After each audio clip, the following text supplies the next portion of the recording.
కాలం ముఖ్యమంత్రిగా పనిచేసేవారని కాదు, చేసిన స్వల్ప వ్యవధిలోనే 2004లో ముఖ్యమంత్రి అయిన తర్వాత సంక్షేమ పథకాల ఒడవరిని సృష్టించి ఆంధ్ర రాష్ట్రాల్లో కొత్త పరిపాలన తెచ్చినటువంటి వైఎస్ రాజశేఖర రెడ్డి గారు స్త్రీలకు 4% రిజర్వేషన్ ఇవ్వడమే కాకుండా అక్కచెల్లి పిల్లలు పథకాల కాడికి కూడా ఒక కొత్త ట్రెండ్ సెట్ చేసిన ముఖ్యమంత్రి ఎవరున్నారంటే వైఎస్ రాజశేఖర రెడ్డి. ఈ చనిపోయి ఇంతకాలమైనా కానీ ప్రజల హృదయాల్లో ఇంకా అతన్ని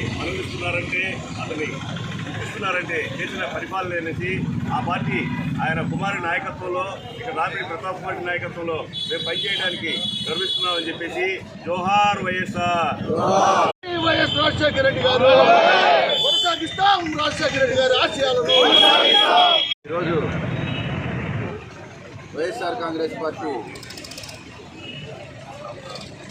ఎవరి ఆశయాలతో అయితే ఈ పార్టీ పెట్టడం జరిగిందో వారు మహోన్నత నాయకుడు శ్రీ రాజశేఖర రెడ్డి గారి 75వ జన్మదినోత్సవ సందర్భంగా ఈ కార్యక్రమానికి ఇక్కడ విచ్చేసిన ప్రతి నాయకుడికి, ప్రతి కార్యకర్తకి, మండల నాయకులకి, ఇన్ఛార్జీలకి అందరికీ కూడా, వార్డు ఇన్ఛార్జీలందరికీ కూడా ప్రత్యేకమైన కృతజ్ఞతలు, ధన్యవాదాలు తెలియజేస్తా ఉన్నాం.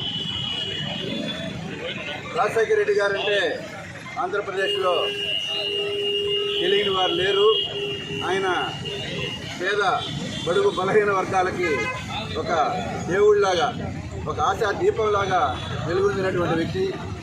ఆయన ఆశయాలు కొనసాగించేదానికి, ఆయన పెట్టిన పథకాలన్నీ కూడా పేద ప్రజలందరికీ కూడా చేరువయ్యేదానికి ఏర్పాటైన పార్టీ వైఎస్ జగన్మోహన్ రెడ్డి గారి నాయకత్వంలో ఏర్పాటైన పార్టీ వైఎస్ఆర్సీపీ.